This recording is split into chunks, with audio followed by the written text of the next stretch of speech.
Hello guys, ఇప్పటికి మన sample cash చేసి 3 రోజులు అయింది. సో మనం క్యాష్ చేసిన శాంపిల్ ఒకటి థమ్స్అప్ శాంపిల్, ఒకటి నార్మల్ కాంక్రీట్, ఇంకోటి ఎక్సెస్ వాటర్. సో ఈ 3 శాంపిల్ను ఇప్పుడు డిస్ట్రక్టివ్ మెథడ్లో పగలగొట్టి ఏది స్ట్రెంత్ ఎక్కువ ఉందో చెక్ చేద్దాము. సో ఇది మోల్డ్, ఇది థమ్స్అప్, కాంక్రీట్ అండ్ ఎక్సెస్ వాటర్ది. ఓకే, ఫస్ట్ థమ్స్అప్ మోల్డ్ది మనం తీద్దాము.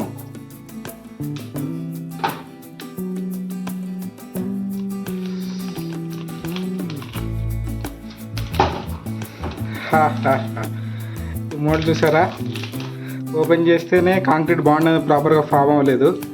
సో ఓపెన్ చేస్తేనే ఇది మొత్తం డ్యామేజ్ అయిపోయింది. యూ కెన్ సీ లిటరల్లీ నేను ఇట్లా చేత్తో పగలగొడుతున్నాను. చూడండి, చేత్తో. సో షుగర్ పార్టికల్స్ అనేవి కాంక్రీట్లో స్ట్రెంత్ తీసుకొని రావు. సో థమ్స్అప్ వేసింది కంప్లీట్గా వేస్ట్ అనమాట. ఇది మన కాంక్రీట్ స్ట్రెంతే రాలేదు. చూడండి, మొత్తం కాంక్రీట్ మిక్స్ అంతా చేత్తో అయిపోయింది, కంకర్ అంతా సపరేట్ అయిపోయింది. సో కాంక్రీట్లో థమ్స్అప్ కానీ స్ప్రైట్ కానీ ఎప్పుడు ట్రై చేయబాకండి. ముందు ఎక్సెస్ వాటర్ ఓపెన్ చేస్తున్నాను.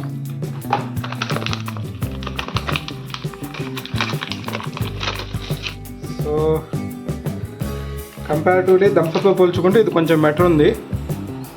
చూడండి, థమ్స్అప్తో పోల్చుకుంటే కొంచెం బెటర్. బట్ దీంట్లో కూడా ఇక్కడ మీరు చూస్తే క్రాక్స్ అనేవి వచ్చి ఉన్నాయి. మోడ్లలో కూడా కొంచెం అతుక్కొని పోయింది, అది కూడా అంత స్ట్రెంత్ రాలేదు. ఇది కూడా స్ట్రెంత్ రాలేదు. జస్ట్ చేతితో ఇలా అంటే మొత్తం డ్యామేజ్ అయిపోతుంది. ఎక్సెస్ వాటర్ వల్ల కూడా మనకి స్ట్రెంత్ రాదు. వర్కబిలిటీ కోసం కాంక్రీట్లో వాటర్ అనేది యాడ్ చేయబాకండి. It's a waste of money. మొత్తం మీరు చూసారా, ఇది కూడా సేమ్ ఇట్లానే తయారైపోయింది. కాంక్రీట్ మోల్డ్ని టెస్ట్ చేద్దాము. మనం ఇది ఓన్లీ కాంక్రీట్ యూజ్ చేసాము. దీంట్లో వాటర్ కూడా proper water cement ratio use చేసాము. చూసారా ఎంత బాగా వచ్చిందంటే ఫినిషింగ్ కూడా.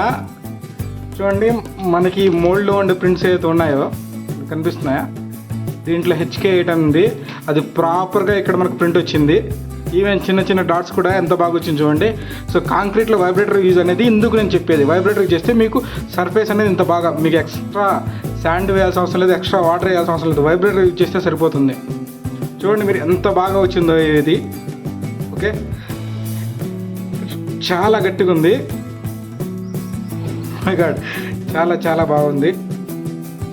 చూడండి, మీకు ఈ గ్లాస్ మీద ఏదైతే ప్రింట్స్ ఉన్నాయో ఆ ప్రింట్స్ అన్నీ చాలా క్లారిటీగా కనిపిస్తున్నాయి. చాలామంది మనం వర్క్ తొందరగా చేసుకోవాలి అని చెప్పేసి వాటర్ యాడ్ చేస్తూ ఉంటారు. వాటర్ యాడ్ చేయడం వల్ల మీకు వర్క్ తొందరగా కానీ స్ట్రెంత్ అయితే రాదు. ఇది చూడండి, మోల్డ్ ఎంత గట్టిగా వచ్చిందో. ఇప్పుడు దీన్ని మనము డిస్ట్రక్టివ్ మెథడ్లో సుత్తితో పగలగొట్టి చూద్దాం. 1 2 3 4 5 6 7 7 సార్లు కొట్టిన తర్వాత అప్పుడు డ్యామేజ్ అయింది. ఓకే, డ్యామేజ్ అయిన తర్వాత కూడా నేను చేత్తో అయితే అనలేకపోతున్నాను. మోల్డ్ అయితే చాలా చాలా చాలా స్ట్రెంత్ ఉంది. ఓకే, పర్ఫెక్ట్ వచ్చిందని తెలుసు కానీ బట్ ఇంత పర్ఫెక్ట్ వచ్చింది అని చెప్పి నేను అనుకోలేదు. చూడండి, సో మీరు కూడా ఎప్పుడైనా కానీ కాంక్రీట్లో ఎక్సెస్ వాటర్ అనేది యూజ్ చేయబాకండి. దానివల్ల స్ట్రెంత్ కోల్పోవడమే తప్పితే ఏమి ఉండదు. మీరు తొందరగా పని చేసుకోవచ్చు, ఈజీగా పని అయిపోతుంది అని చెప్పేసి ఎక్సెస్ వాటర్ యూజ్ చేయబాకండి. కాంక్రీట్ యూజ్ చేసిన తర్వాత వైబ్రేటర్ కానీ పోకింగ్ అని చేయండి. చేస్తే మీకు ఇట్లా స్మూత్ ఫినిష్ సర్ఫేస్తో, చూడండి సర్ఫేస్ మీద చూస్తే ఎంత స్మూత్ ఫినిష్ ఉందో చూడండి. ఇట్లా స్మూత్ ఫినిష్ సర్ఫేస్తో వస్తుంది. Okay, Thums Up sample worst sample అయిపోయింది. అది మనము సీల్ ఓపెన్ చేసినప్పుడే డ్యామేజ్ అయిపోయింది. వాటర్ ఎక్కువ కలిపిన శాంపిల్ ఇంకా స్ట్రెంత్ అవ్వలేదు. ఓకే, అది మనం చేత్తో చేస్తే డ్యామేజ్ అయిపోయింది. నెక్స్ట్ పర్ఫెక్ట్గా మిక్స్ చేసిన శాంపిల్ ఏదైతే ఉందో అది నిజంగా పర్ఫెక్ట్ శాంపిల్లా వచ్చింది. సో విన్నర్ అనేది proper mix ratio, proper water content use చేసి vibration layer by layer concrete fill చేసి వైబ్రేటింగ్ చేసిందే పర్ఫెక్ట్ కాంక్రీట్, అదే విన్నర్. వీడియో యూస్ఫుల్ అయితే లైక్ చేయండి. నెక్స్ట్ వీడియోలో ఏ మెటీరియల్ చెక్ చేయాలో కామెంట్ చేయండి. హౌస్ కన్స్ట్రక్షన్ చేసుకుందాం అనుకున్న ప్రతి ఒక్కరికి వీడియో షేర్ చేయండి. అట్లీస్ట్ ఒక్కరికైనా ఉపయోగపడుతుంది.